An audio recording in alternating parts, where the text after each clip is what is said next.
Hello, second graders! I am back with Chapter 4 of Charlie and the Chocolate Factory by Roald Dahl. Just to recap, we heard the story about the Indian prince. Grandpa Joe told Charlie the story about the Indian prince who built his whole house out of chocolate.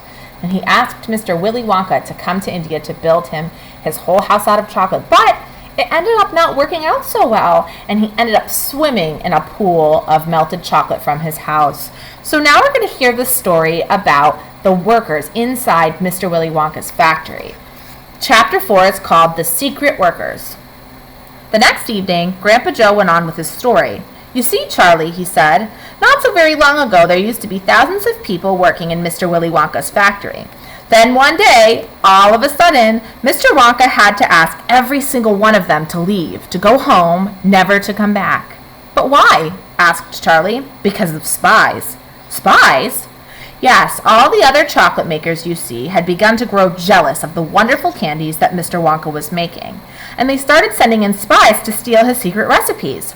The spies took jobs in the Wonka factory, pretending that they were ordinary workers, and while they were there, each one of them found out exactly how a certain special thing was made."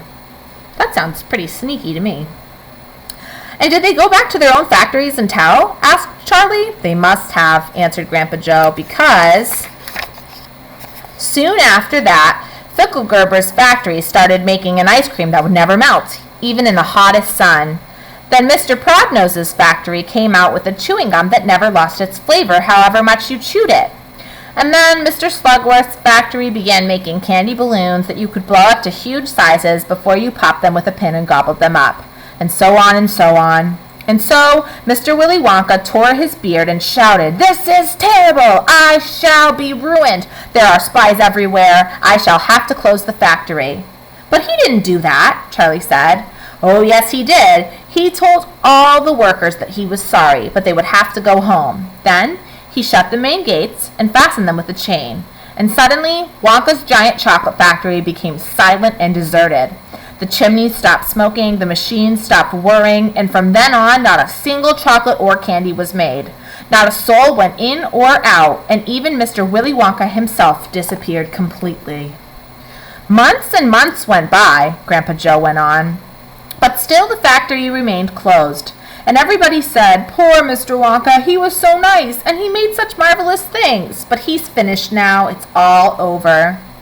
Then something astonishing happened. One day, early in the morning, thin columns of white smoke were seen to be coming out of the tops of the tall chimneys of the factory. People in town stopped and stared.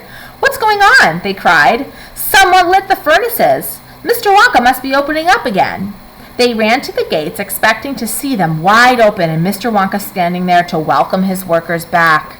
But no! The great iron gates were still locked and chained as securely as ever, and Mr. Wonka was nowhere to be seen. 'But the factory is working!' the people shouted. 'Listen, you can hear the machines. They're all whirring again, and you can smell the smell of melting chocolate in the air.' Grandpa Joe leaned forward and laid a long bony finger on Charlie's knee, and he said softly, 'But most mysterious of all, Charlie, were the shadows in the windows of the factory. The people standing on the street outside could see small dark small dark shadows moving about behind the frosted glass windows.' 'Shadows of whom?' said Charlie quickly. That's exactly what everybody else wanted to know. 'The place is full of workers,' the people shouted, 'but nobody's gone in. The gates are locked. It's crazy. Nobody comes out either.' And here we have a black and white illustration of Grandpa Joe telling Charlie the story. "But there was no question at all," said Grandpa Joe, "that the factory was running, and it's gone on running ever since, for these last 10 years.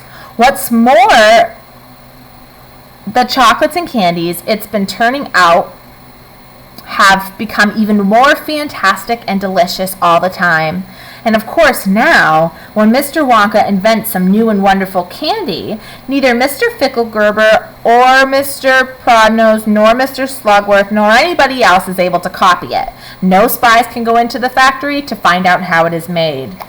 "But Grandpa, who?" cried Charlie. "Who is Mr. Wonka using to do all the work in the factory?" "Nobody knows, Charlie." "But that's absurd. Hasn't someone asked Mr. Wonka?" "Nobody sees him anymore. He never comes out. The only things that come out of the place are chocolate and candies. They come out through a special trap door in the wall, all packed and addressed, and they are packed up every day by post office trucks. But, Grandpa, what sort of people are they that work in there? My dear boy, said Grandpa Joe, that is one of the great mysteries of the chocolate-making world. We know only one thing about them. They are very small. The faint shadows that sometimes appear behind the windows, especially late at night when the lights are on, are those of tiny people no taller than my knee. There aren't any such people, Charlie said. Just then, Mr. Bucket, Charlie's father, came into the room. He was home from the toothpaste factory, and he was waving an evening newspaper rather excitedly. Have you heard the news? He cried. He held up the paper so that they could see the huge headline. Wonka factory to be opened at last to lucky few. And that is the end of the chapter. So I wonder what that means. Wonka factory to be opened at last to lucky few. I cannot wait to find out what that means. All right, my friends, I hope you enjoyed chapter 4 of Charlie and the Chocolate Factory.